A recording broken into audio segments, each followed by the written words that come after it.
right, welcome to the Big Ticket Life, where my guests are doing life and business on their terms. They break the rules, they see the opportunities, they've had the struggle, they've had highs and lows, and yet they've always remained focused on the goal, a life in business led by themselves on their terms, their way, unapologetically focused on their success and the success of those around them.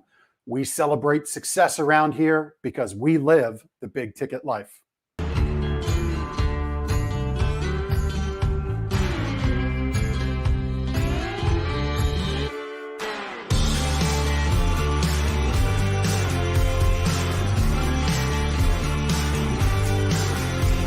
If you're going to live a big ticket life and do business in life on your terms, you got to do big things.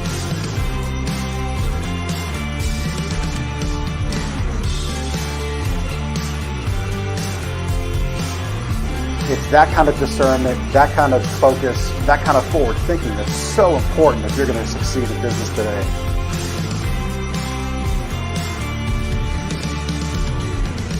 And so you unlock fortune and freedom without all the stress that normally comes along with it. The things that make your life successful so you do life and business on your terms.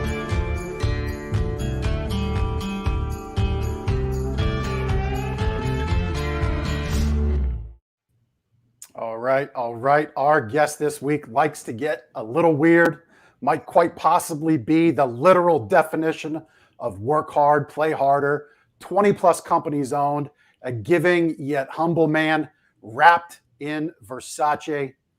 He chooses Not today. fight, not today, but you choose fight over flight, a literal gorilla in a world full of Karens. Let's give two claps and a Ric Flair. Woo! To Brandon Brittingham. Woo! Appreciate you having me here today, man. It's Yeah. freaking cold in Maryland. It's like 23 degrees. Versace doesn't make stuff for like. They don't have a winter coat. If anybody could make a Versace winter coat happen, I think it's Brandon Brittingham. Oh yeah, sure, for sure. Yep. I'm surprised you weren't in that drip-worthy robe today. Yeah, that's. I'm gonna save that for the stage. That's for the stage. Yeah. Well, let's clue everybody into why these two dudes are like wooing at each other. Because people might be having like that clip where who was it? Vince McMahon and Ric Flair are like wooing back and forth at each other. Yeah. Which is like one of the all-time greatest memes in the world. So for me, right, a long time ago, you know, when I started to do well in real estate, people asked me to share my story on stage. And I used to be scared to death of speaking in front of people. I still really am. I mean, I really am. And so, you know, I channeled this alter ego, which was Ric Flair. So when I go on stage, I'm Ric Flair. That's where it comes from. Yeah. I mean, you certainly, I can attest to that because I'll be truthful. I don't think I shared this with you. So I met you a couple months ago at Apex Live in November of 21. Yeah. And I see you walking by and you get your jeans on, you got some really cool sneakers on, and then you got this green gold Versace t-shirt. Yep. I'm like, this dude has like swag for days. You could put a week on it. And there it is. There it is. Yeah. And Ric Flair in the background. And little did I know. And then like 2 minutes later, you come walking by and you got the mic on. I'm like, oh, well, now it's starting to make sense. And then you tell your story about how you gear up, you throw on the Ric Flair alter ego, and you do business. And I think that's just so appropriate for people that might listen to us down the road on our podcast episode when you catch it, or if you're watching it live here or in a replay on the socials. Like, I think it's so important that people really like equip themselves for success. Now, I think it's neat how you're doing it with this alter ego. I think that's just very cool. Yeah. And so let's go underneath that for a minute. So like when you were a kid, right, you know, you were Superman, you know, no one has the confidence like a 5 or 6 year old with a cape on or your Batman shirt or whatever it is. Right.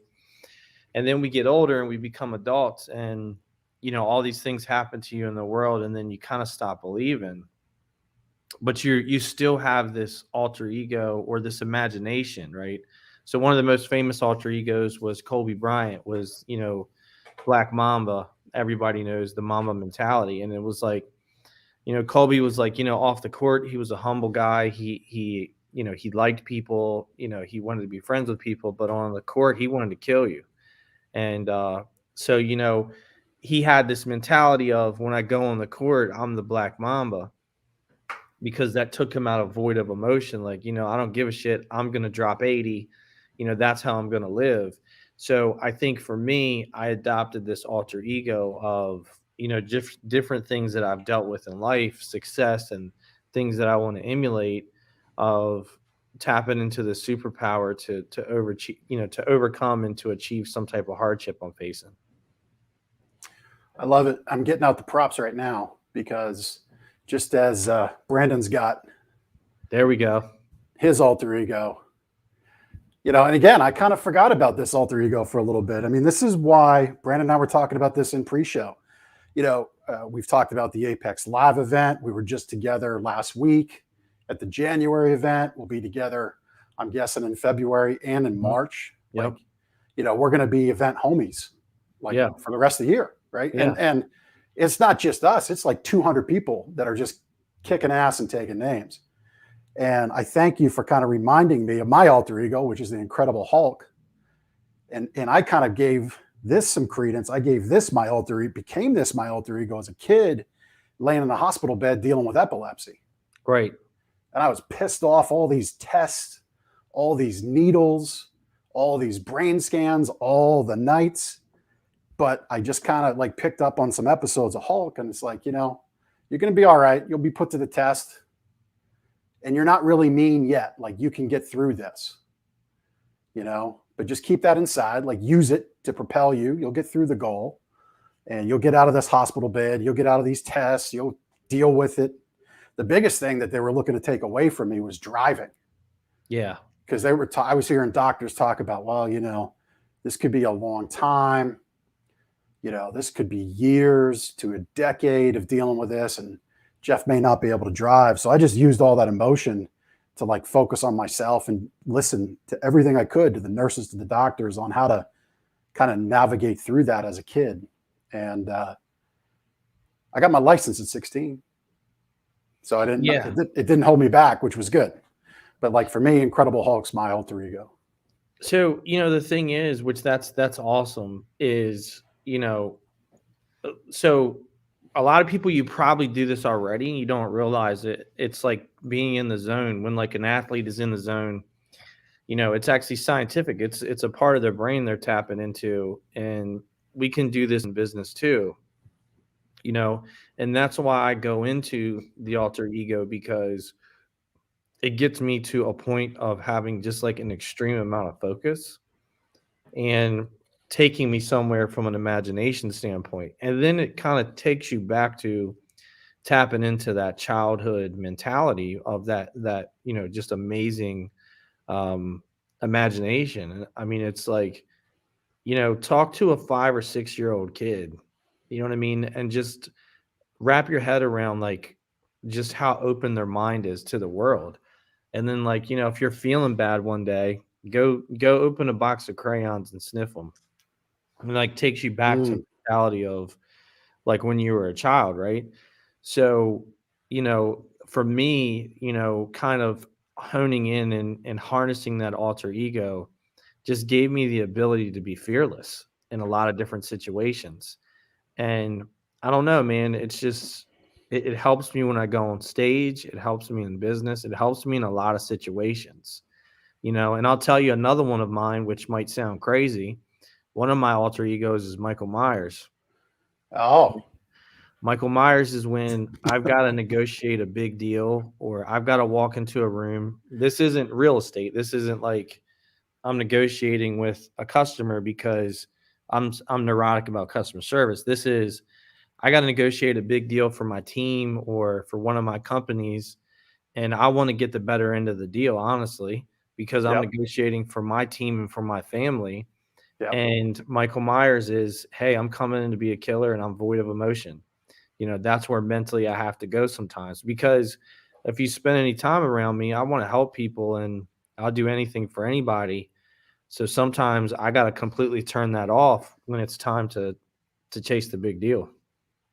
That's on point. I mean, I put it in my intro, and when I typed out the intro to the show about saying how we live a big ticket life and drive to success for ourselves and those around us, I almost flipped it, right? Because like a lot of people would say, well, that's selfish. You can't put vibes out there like that.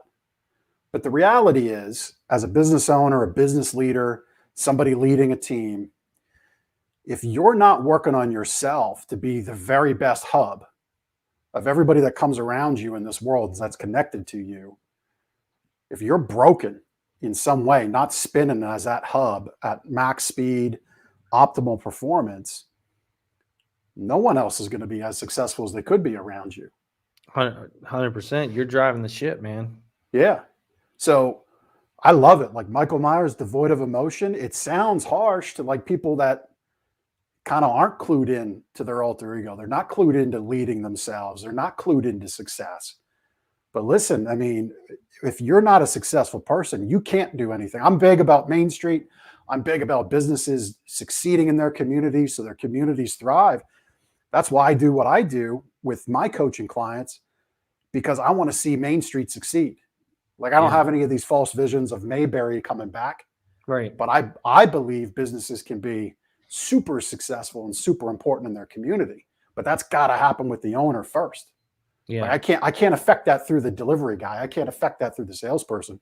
It's solely through the business owner.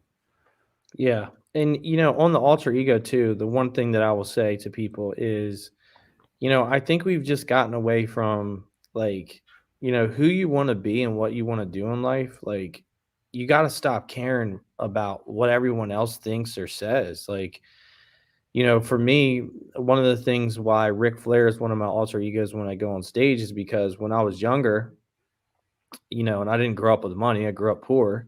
And when I would see Ric Flair come on stage and jet flying, limousine riding, Rolex wearing, and that was, to me, was so interesting because I was living such the opposite lifestyle. Yep. And, so for me, it was kind of like, projecting who I wanted to be at some point from a success standpoint. And I think that like, people want to be certain things, but they're afraid to let that out because they're afraid of being judged by the world. And I think here's the thing: people are going to judge you regardless, right? And so why should you care? And the biggest flex in the world, I say it all the time, is being your authentic self. And you can't be the best version of yourself if you don't show up and be the authentic your authentic self. So if you want to wear Versace and put a couple gold shades on and do the Ric Flair woo, then that's who you should be. Like don't let other people judge you, and make your decisions based on who you want to be, not what someone else is or isn't. 100%. Yeah, I started wearing cowboy boots. Yeah, in a way, I grew up as a kid in Canada. It was kind of like plainsy, kind of like Western states. It wasn't all hockey and Molson Ice beer, right? There was a lot of that around, but it was more flat, more cowboyish than anything. But honestly, the inside ball is from many broken bones and issues over the years. I got to have good shoes, and I was doing some research and came across cowboy boots. I'm like, well, shit, this works. This is kind of who I'm becoming anyway. This kind of loner, like, and it fits, man. And it feels so dang good when I strap those on. Yeah, it really, really does. So yeah, I mean, you have a quote, Chris, our producer in the background. You have a quote about allowing people to proofread your life, which right here. Yeah, I love this. Stop asking blind people to proofread your vision. What inspired that statement? So I think it's a couple of things, right? And let me just use me as the example. So there's so many things that I've done in my life where people told me that was a bad idea, or that was never going to work, or that had never been done before, or you're crazy, or whatever it is. And when I sat back and I looked at it, and I was like, all these people who are giving me this advice, they've never done it. And number one, they're not farther ahead in life, however you view that, in my opinion, than where I was, right? And it's not a shot at anybody. I'm just telling you how it is. Right.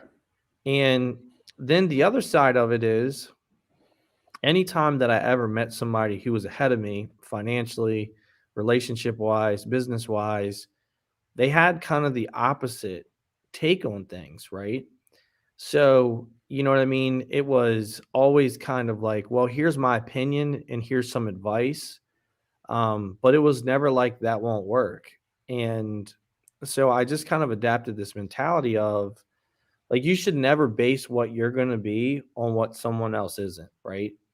And you should never take advice from people that, like, if you want to scale a company to $1 billion and you're asking somebody who's making $50,000 a year their opinion, um, you're probably not going to get the answer that you want. Yeah. And there's nothing wrong with making $50,000 a year. That's not a shot at anybody either. I'm just saying that a lot of times in life, we make decisions based on people who don't understand your vision, don't understand where you want to go. And the thing is, like, you think about people that have done really crazy successful things. In the beginning, most of the time, people are like, that person is crazy or they're nuts or whatever until they're not, right? So for me, it was kind of like there's a lot of things that I've done where, I had people judging me or passing judgment or saying whatever, but it wasn't based on anything in fact or reality. Like, it's not like they went out and tried to do it or start the company I was trying to start or whatever, and they were just passing judgment based on their own failures and insecurities in their own life. So the thing about it is, I think that too many people are affected by everyone else's opinion. And if you truly want to be successful in life, you just have to stop caring about that kind of stuff, because your vision and your passion is yours alone. No one else should dictate that ever. Yeah. No, I mean, 100%. I've come to realize in the last year or so, when I hear people communicating their vision, I mean, I think people tuned into the vision of their life, whatever that is. I mean, if you're working, you're making 50, 60 grand a year, but your vision is to help this charity, and you communicate that to me, I'm going to do everything that I can with my connections, my ability, my time. If I feel if I feel I'm passionate about it, as that person is, I'm going to lean into them and I'm going to say, here, how can I help you get there? And I think we need to put more regard, respect, and honor into people who carry vision, because ultimately, when they come true, our world propels around. The rising tide lifts all ships, right? Like, things just get better. So Yeah. I loved that statement about letting people proofread your vision. It is so spot on. And here's the other thing, man. Like, vision and passion is a fuel that people don't understand. And that's why two people in a garage as a startup can build a $1 billion company, right? Mm-hmm. So I think that the thing is, like, if you're passionate about something and you have the vision, like, it doesn't matter. Like, you should not care at all what someone else is going to tell you, or any negativity around people telling you that it's not possible. Because, I mean, if you look at the world we live in, how fast everything is moving, like the NFT space, the crypto, my industry, real estate, has changed probably more in the last 5 years than in the last 50. Everything is changing at such a rapid and fast pace. And you got to think, like, there's people in different verticals that didn't exist 5 years ago that are now in verticals and they own the space, right? They weren't even a competitor. See, this is what I tell everybody all the time, right? You always got to be on top of your game, and you always got to lead from vision and passion, because I'm telling you right now, in a lot of spaces, your biggest competitor right now today, they don't exist. Mm. So what's one of those verticals 5 years ago that didn't exist? Well, I'll take my space as an example. Real estate. You've got all kinds of companies that that are now tech-driven companies. You have huge iBuying companies that have created their own space. Zillow has gotten more into the brokerage side, which didn't exist in the brokerage side. Yep. Companies like Compass and EXP, different companies that are out there that, didn't really exist as a player a few years ago, and now they do, right?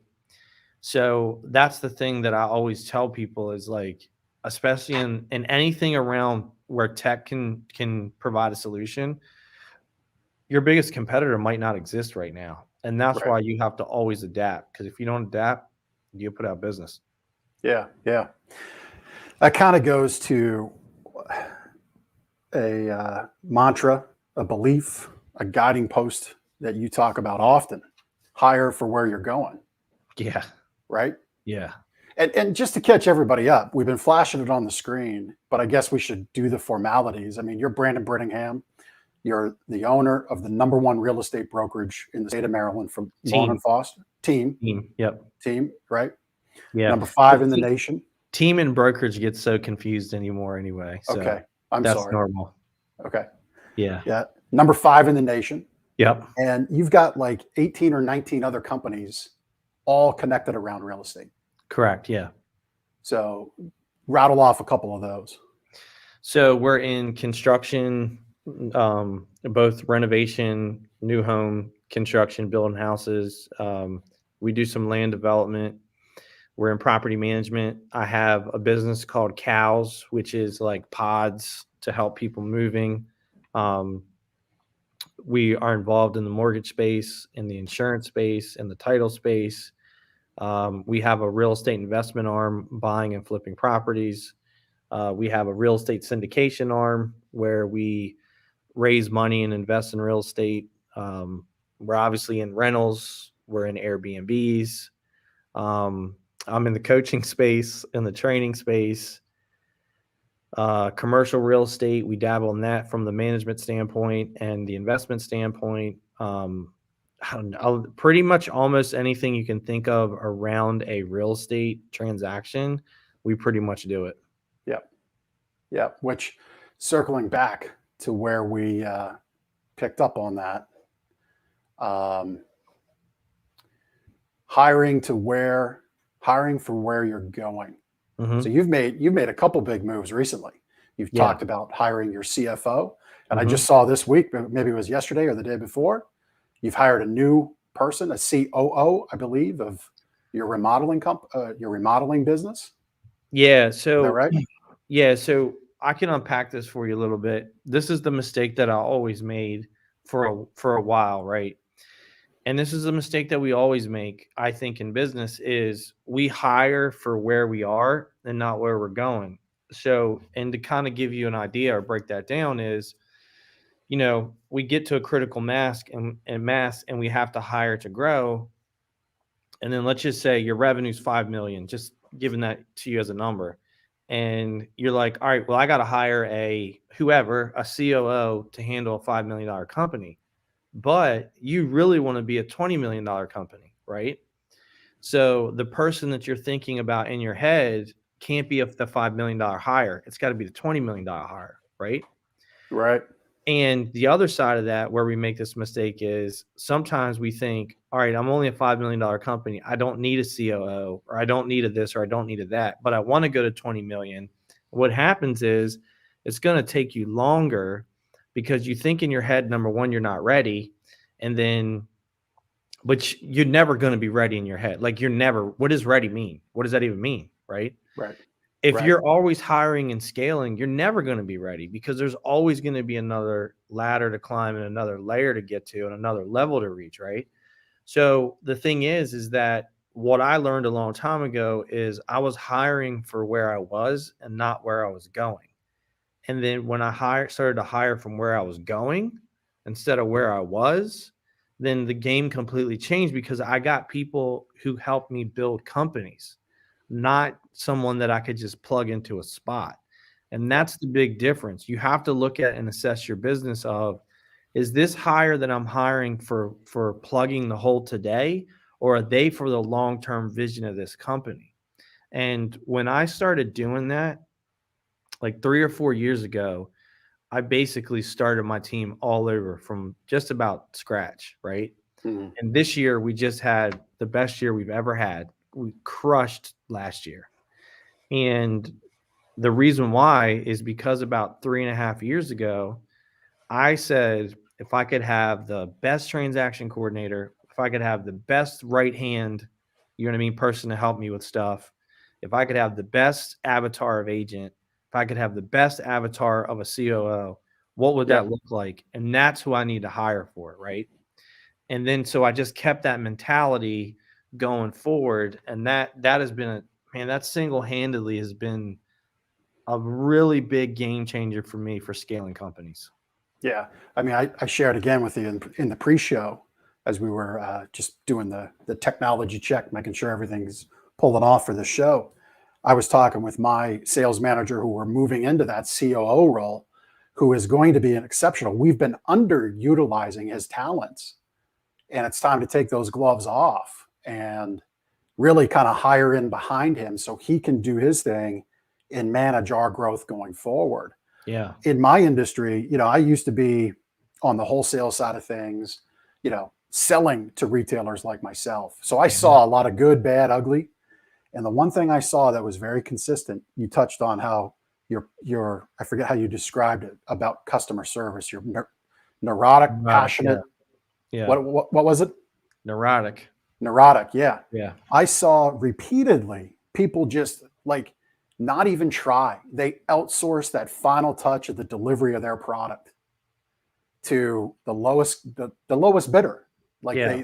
the US government did the final touch, the final customer experience in somebody's home. In my business, in the mattress business, I mean, uh, how many of your personal friends and family have been in your bedroom other Right. than, like it doesn't happen.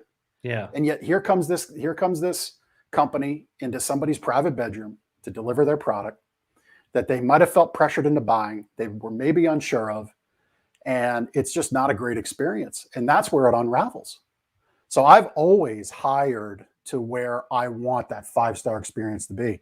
We pay our delivery team more than most anybody I know. I mean, That's a good point.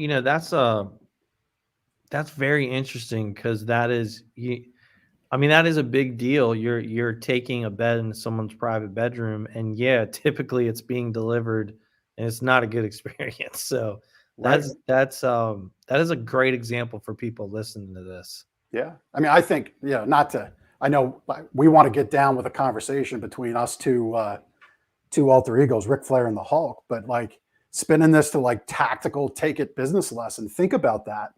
If you're a realtor, like the person you're selling the house for, you're parading strangers through their private bedroom and bedrooms. Oh yeah. You know, No, so I there's get there's such a level of respect there that has to happen and care. And I've said that to my peers, and they I can see the light bulbs go off, yeah, and it's just a shame that it's not been thought about in that way before. absolutely. Great point. So we've touched on Versace, we've touched on the alter ego, we've been flashing the gorilla. So in a world full of Karens, be a gorilla. Where did that come from? So, the thing is, it kind of goes back to what I talked about earlier, is like I just think people are so scared to be their authentic self. And the thing is, people buy authenticity. Like, the crazy thing is for me, like when I do a real estate transaction with a customer, like they want to do business with me, not a version of me, right? And kind of like the thing is that when I show up and I'm sitting in your living room, like I know, and I don't want anybody to take this the wrong way, but I know I'm the best. I know that I'm going to give you the best service, that I have all the best shiny objects, I have the best marketing, I have the best team behind me, and I exude that confidence. And my track record speaks for itself, and so does my teams. So it's kind of like, I think that there's nothing wrong with being humble, but there's also nothing wrong with stepping into your superpower and letting people know who you are, right? Yep. And I think that we're living in a world where people want you to turn it down. And I don't think you should. I think you should turn it up. And, kind of in the world we live in where you've got people turning into Karens and complaining about everything and trolling about everything. It's like, that's where the gorilla comes from. It's like, be yourself. Like that's who I'm going to be. Like I feel, and I believe this, that I'm the best. I believe in the market that I'm in and what I can provide and what I do and my track record. I believe I'm the best. And I believe everyone on my team is the best. And I don't care what someone else's opinion is. Yep. And I just think that people are so affected by this Karen mentality of, this, that, or the third, and people judging you. And it's kind of like, man, do you and be you, man. Like, that's like, it's sad to me that people are scared to be themselves and be their authentic self in today's world. Yeah. Yeah. I mean, you got to bust through those walls that are like trying to be built around us, and that's really happening. I mean, we could go down this road if we want to, but like, that's really actually happening. It's happening by what goes on in technology, which guides so many people's lives. It's happening with their friend circles as more and more external pressures come down on them. You're 100% right. There's no reason to not be your authentic self.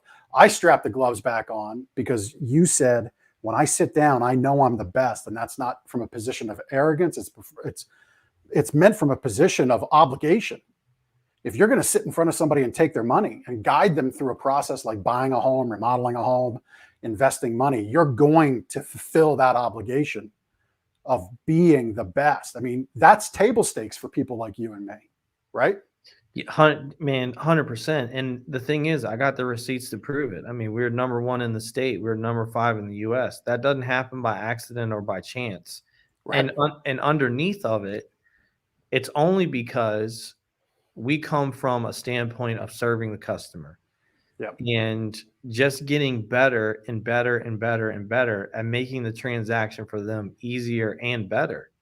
And that's where it comes from. And the thing that people don't see, they don't see us in here on Sundays having meetings. They don't see us like painstakingly like breaking down the transaction all the time. Where can we get better? They don't see the millions of dollars that we invest in technology and infrastructure and all the things that we do to make it better, right? And they don't necessarily need to see it. They just need to have that experience that we promise that we deliver on, right? Right. But so many things go on the back end that I know no one else does because I'm a student of the game and I'm a student of my industry. And I know what my competitors do and I know what people do in real estate. And there's few and far between that go through the lengths that we do. Do you know what I mean? And it's kind of like just comparing, like you go stay at a Motel 6 and you go stay at a Four Seasons, right? Motel 6, there might be a water there when you get there in the room, right? You go on Four Seasons, it's probably Fiji. Do you know what I mean? There's probably some fruit. There's these little subtle differences. Right. There's these little subtle differences that you're like, oh man, they thought about that or they thought about this. Yep. And you don't realize all the things that go on behind the scenes to create that. Yep. But I do. And I know that we go above and beyond in our marketplace to do it. Yeah. And that's why when I sit down in front of somebody, I know I'm going to deliver them the best in the market. Yeah. Well, like I said, I mean, I strapped the gloves on when we started on this point about sitting down, being the best. Folks walk into my space, with myself and with my team, in the mattress game, this is not the customer's fault. This is the industry's fault. The industry has set this expectation that every purchase should be, let's spill blood, do warfare on the negotiation, and you as the customer hammer down the retailer and just go to battle. Yeah. Right. And in my business, we don't do that at all. Right. Not one bit. And when people start in on the discounting and what's the deal, I say, listen, we have the fit. And whether you invest 500 or $5,000 or more with us, if you don't love it, you're not going to like me at all. Right. Yeah. So, and when we start talking about wheeling and dealing, I just say back, what part of my experience that brought you to my place of business in the first place? Right. Which review did you like the most? and they'll say it. I say, which part of that are you going to sacrifice if I discount this product? Yeah, You exactly. know, because for me to affect all of this, I have a very fair price in front of you right now. That's the price. Right. And so like I'm just not into wheeling and dealing, and I will let you walk out the door. And unlike my peers in the industry, I'm not going to chase you out the door and bang on your window and say, all right, you got me. I'm not going to make any money. My kids aren't going to eat tonight, but I'll do the deal. Like, no, I'm not. That's not how you help people wake up happy and live their best life so our community improves. That's because that's our mission. You know, you don't do that wheeling and dealing. Exactly. And so having that confidence to be the best, man, I'm proud that you and your team do it. That's what we do. I hope those listening, if you're not doing it and you do good shit, you should have that confidence. Right? Absolutely. Yeah. So world full of Karens, be a gorilla. I think we showed the picture. I know we had the Ric Flair up. That was good. Yeah, no, it was up. Ric Flair and all his drip.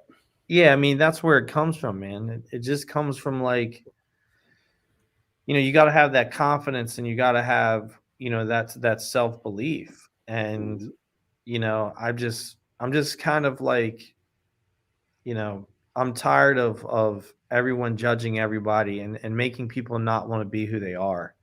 Yeah. And, the thing is that like, if we look at an athlete like Tom Brady or Michael Jordan or Kobe Bryant, them being obsessed with their craft, right?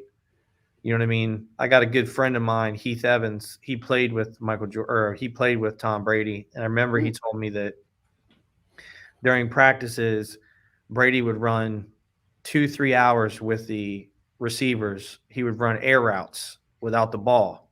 Do you know what I mean? And this was after he had his 3rd or 4th ring. And I mean, that's stuff that you're doing when you're playing Pee Wee ball, right? Right. But when we look at these athletes, and it's like, man, they're obsessed with their craft. That's okay. They're celebrated as champions. But in the business world, like when people are obsessed with being better at their business, people say that's unhealthy. That doesn't make sense to me. It doesn't map the same. No, it doesn't. Having a healthy obsession, there's nothing wrong with that. There's nothing wrong with that at all. And that's why it's like, for me, it's like own and step into your superpower. Like if your superpower is obsession to be better at yourself and your business, then that's the gorilla version of yourself, and that's what you should be. And stop listening to the Karens. Yeah, I mean, I'm pissed off that you taught me something about Tom Brady, because I've read a lot about him. Yeah, I was going to comment how he's been known to have and continues to have, as far as I know, a 5-year plan. Yeah, like there's people that don't have a 5-day plan in this world. Yeah, and some don't even have a 5-minute plan, unfortunately. Yeah. But when you talked about the air route, I mean, like I've coached youth football. So like when you said that, I played football. And when you said that, I'm like, damn, that's why that guy has that sixth sense level of connection with the people he's playing catch with out there on the professional football field. Because he's run the damn route. He's done the damn work, right? Yeah, and if you want to talk about an alter ego moment, one of the reasons why Tom Brady still has that tenacity and still has that chip on his shoulder is because he was a 6th-round pick, and he was told that he was never going to be good in the NFL. So he invented in his head he was going to be the best, and then look what you got. Yeah. The other thing that I love he was like mid 6th round, wasn't he? He was the last pick of the draft. Okay. Yeah. Wow. Last pick of the draft that year. Another thing that I love about Brady that he told me is, anytime anyone asks Brady what's his favorite ring, he always says the next one. Love it. Yeah. Well, I mean, I talk, I personally, I believe this is the right work to do as the leader of my business. I personally reply to every review we get online, because to me, that's my finger on the pulse of my business. Right. I want to see firsthand what people are saying. And when I reply, I often will type, thanks for being, I have a word bank of things that I pull from that's all relevant to it. But I will almost always get in there something to the effect of, I'm very happy you were able to experience our 5-star mattress buying experience. Mm-hmm. We live and die by each one of those interactions. Yeah. So if the next person down the line doesn't get 5 stars, I'm not happy.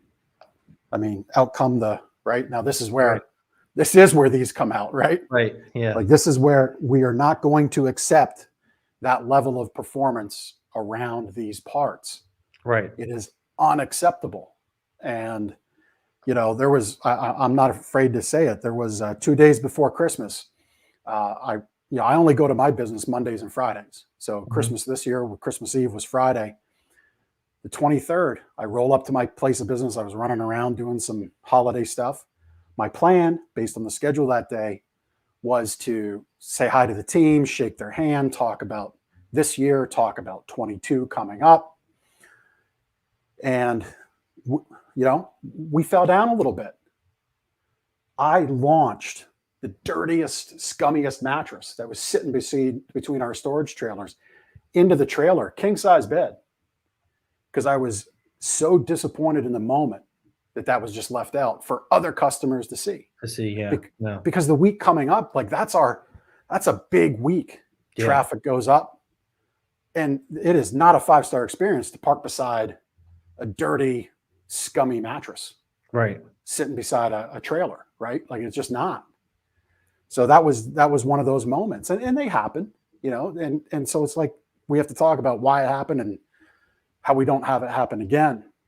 But when we talk about doing all the work, there's something that you've talked about, and I've seen the results. So you take homes, and it seems like you're proud to take these homes. It's almost like they're the redheaded stepchild homes of your area. They've been on the listings for 200 days, 150 days, maybe a year or more. And like you sell them in 2 weeks. Yeah. How's that happen? Well, a lot of times it's not even necessarily the home. It just goes back to what I was saying is, and this is what the customer doesn't necessarily always understand, is that not everyone in real estate is created equal. You know what I mean? We have a full-time digital marketing person on staff. We have a full-time photographer on staff, right? I have people full-time working on social media that understand it, that are Google experts, Facebook experts, graphic design experts, media experts. And then I have a professional writer writes all of our home descriptions. So, this is the most expensive, typically for most people, transaction they're going to make. So, we're not going out there with a cell phone. I'm not writing your home description because I'm not a professional at writing home descriptions. I'm not a professional at taking photos. So I hire the people that are professionals. Then I hire the people that are professionals from a marketing standpoint. And that's why we get results. The house was the same. The market is the same. How do we sell it and no one else does? It comes down to single-handedly our marketing and our process is just so different. Yep. Everybody's running the air routes on your team. 100%, man. Like in their own way, right? Like the photographer, they're doing the air routes for the copywriter because the words don't really come to life till they see the pictures. Yeah. Right. And as they work together, they just blow up. Bro, what's so crazy to me still to this day is there's so many people in our industry who don't get professional photos of a house. And it's like, you're going to sell a couple $100,000 asset and you're going to let someone take pictures of your house on their phone and not get professionally done and edited photos. And then you are not going to have a professional write your property description. We got to do better. Right. Well, it's awesome that you're bringing better. That's for sure. As we look to round third base into the top of our time together, let's talk about, you said you're in coaching. You've got an event coming up in March. Yep. You talked about how for most people, you assist them with buying the most expensive purchase they're going to make. For a lot of people, your health is an investment strategy, but we're probably not your two best guys to talk about that today. Right. But your home is an investment strategy for most people. Mm-hmm. But for that next, that next layer of 80-20 rule for people looking to acquire wealth in real estate, you've got a pretty great event coming up in March. I'm coming to it personally. So it Yeah, has my endorsement. So share with everybody what you got going on there. yeah, we are doing an event in Dallas, and there's also a digital product with it. And I'm doing it with another buddy of mine, Dan Constantino, who's one of the smartest guys I know in real estate too. And we're just going to break down everything real estate investing and long-term, short-term Airbnbs, flipping properties, basically taking all my knowledge of investing in real estate since about 2004, 2003-ish to now of hundreds and hundreds of transactions, you know what I mean? And breaking that down and showing everyone how we do it and how we've been successful investing in real estate, Airbnbs and what have you. Yeah. I mean, I always like to kind of explore new frontiers, right? Like I've got a little consulting software business that was 10 years ago kind of at the frontier of putting data and data-driven metrics into retail. Okay. Yeah. We're now actually, building out that platform overseas in Europe for client, which is very cool. So Airbnbs in real estate, as I see, it's kind of like that new frontier you go back, there's advertisements that I've seen and have in my marketing archives from the Civil War era of investing in real estate. So like this goes back a long way, right? But Airbnbs, you've talked passionately about them. Why do you love Airbnbs? Well, I like real estate in general because real estate legitimately can help you get wealthy. And I think that, people are like, oh, I got to, it's not crazy. Like, think about this. If you bought 5 properties today, just as an example, 300,000, and you kept them for 20 years, it's reasonable to say that they would double in value and you would pay them off. So you wake up one day and you've got 5 properties worth 600,000, right? So you've got what? Simple math on that, $3 million ish asset. Yep.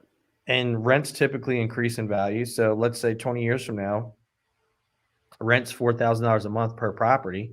So do the math on that. What's that? 20 grand if you got 5 of them a month. Yep. So you wake up, you got a $3 million asset paying you $20,000 a month. Do you know what I mean? And of passive income, if you did nothing else but bought 5 properties and held them for 20 years. Right. And then if you look at Airbnb, you know what I mean? The crazy thing about Airbnb is if a property would get you $2,000 a month right now through Airbnb, it's probably going to get you 6 to 10, which is just insane cash flow. And I think that's here to stay. So it's the same method of investing long term. You're just going to pay the property off a lot faster and get a lot more cash flow. Right. Right. Yeah. Well, I think that's very cool. That is called the Millionaires Investor Mastermind. You can go through Brandon's links that we've been putting up to sign up. I'm sure he's got it all over the place. Yeah. As we wrap up, let's talk about how you're pulling that off. You referenced Dan. You're in Dallas, so it's tied to another event. Let's talk about network. I mean, I'm grateful and happy to give a plug to the Apex Network because it truly is a group of Apex individuals just kicking ass and taking names. Yeah. So the cool thing is the event was born out of Apex. So we haven't even really released it to the public, but we're going to today. So for the last couple of weeks, it's just been in Apex. Apex is just the best network that I've ever been a part of. It was actually their idea of, hey, all this stuff about investing in real estate. Why don't you bring this to our members and then we'll open it up to the public? And that's kind of what happened. I mean, Apex is just an amazing, amazing network of people. I'm super thankful and lucky that I have the opportunity to be involved with them. Yeah, for sure. And if you want to know more, I don't know. I mean, I don't make any money off of this. I don't know, Brandon. Neither do I. I'm sure Stuman's got referral links. I don't use them. I'm happy to give. Jointheapex.com. That's where you start and what we're talking about. Not a cult. Literally, though, like one of the most powerful masterminding networks that I've ever been a part of. And I've invested decent money for a decade plus in myself, tens of thousands of dollars annually, sometimes capping that $100,000 mark. This year, I'm investing $100,000 plus into myself and my businesses and growth and network and challenging myself. Having a network is just, incredible. And like I think the most unique thing about this one is you get guys like Sammy Knight beside guys like Brandon Brittingham. And Sammy's my boy. Sammy's my homie. Oh, Sammy's just awesome. Sammy was gracious. He was episode 1 of the Big Ticket Life right there. He is. Yep. Here's a dude that like started a hunting brand or was instrumental in the growth of that brand, Mossy Oak, hanging out beside the Versace gorilla. It really comes down to the simple fact that you've got people there in the room, first and foremost, committing to represent what winning looks like and to lean into the person beside you, in front of you, behind you for their success, which I think that's all that matters. No one else cares your background, your religion, your economic, whatever. All we care about is you're part of the family. So we're going to help you. Yeah. Yeah. And those really are the rules. And, people who violate those rules, they get uncomfortable pretty quick and are showing the door. Yeah. I caught wind of something like that happening a week or two ago. Yeah. It doesn't matter. We don't need to dwell on it, but just know, like, this is a tight network. It's good people, and they do look out for their own. 100%. And they challenge, Brandon's got like 20 different things going on, and he gets challenged to do more. Yeah. And put this event on, right? Mm-hmm. So like Stewman comes to you like, hey, Brandon, I know you're a busy guy. You're super successful and all, but let's make your life a little more weirder. Let's add this new thing. Yeah. And challenges you to just level up even more so. And which is great for you listening, because if you're going to go to the event, Brandon's always said if he's going to sit down across from you, he's going to be the best. So this will be one of the best events you could go to if you're interested in real estate, which you absolutely should be. Yeah. So, well, my friend. Oh, let's talk about your book. Yeah, I also somehow through all this, I found time to write a book. So what I did was, we've built a really, really successful property management business. And I think if you're in real estate, this especially makes sense for you, because you should be investing in real estate, and this creates a residual income. So I got a book coming out this month, January 25th, because I couldn't find anything out there that was kind of like the how-to guide of how to successfully build a property management book. So I literally wrote the book on it. Yep. And you're launching that book now. I think did I see it drops the 25th? Yep. But everybody they're showing the link. You can pre-register to get one, all that kind of stuff. We're doing some cool giveaways, things like that, but it officially drops the 25th. And did I see Barbara Corcoran just endorsed this? Yeah. Yep. That's pretty cool. Pretty cool. Yeah, definitely was cool. That doesn't just happen to everyday Joe average property management guy. Yeah. So there's got to be a lot of good stuff in there. Yeah. And then this book was published. I didn't self-publish it. This was published by Advantage Media, which is owned by Forbes. So it's a pretty big book publishing company that's behind this. That's Adam Whitty's outfit, right? That's Forbes correct. Books. Adam Whitty. Yep. I know Adam. Yep. Adam and I came up through the Dan Kennedy world together. There you go. Yeah. And then, he bought that business and then did what he did to it to go sell it. And now it's been sold. And I'm sure he made out real well in that business, just like he's done in everything else. The Forbes books are great. You're not getting a manuscript printed out on a printer, stapled in the middle with a big school type stapler. You're getting a real book. Yeah. And he doesn't just publish anybody. So it's got to have a great spirit to it, a great intent, and great quality inside the pages. Yeah. So definitely check that book out. So great, man. Well, listen, I really appreciate you.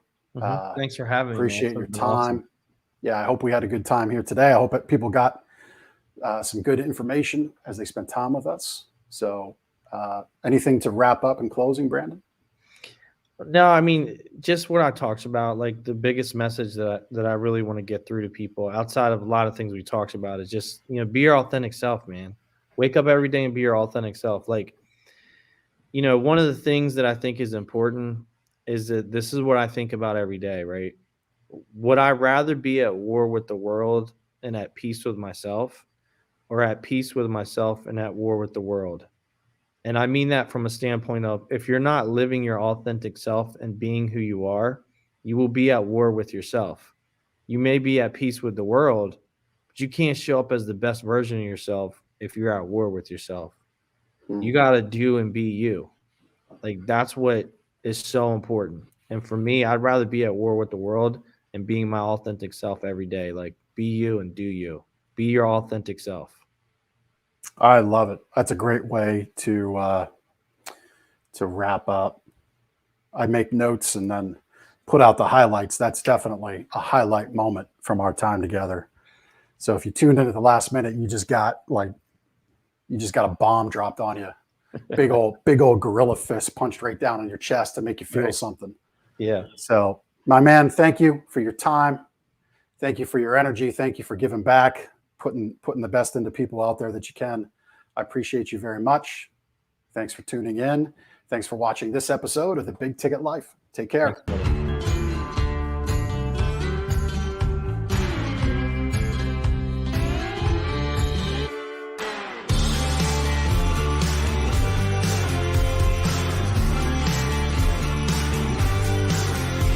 If you're going to live a big ticket life and do business in life on your terms, you got to do big things.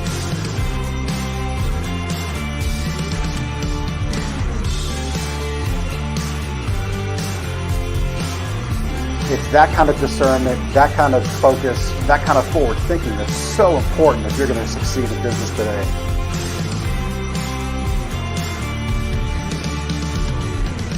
And so you unlock fortune and freedom without all the stress that normally comes along with it. The things that make your life successful so you do life and business on your terms.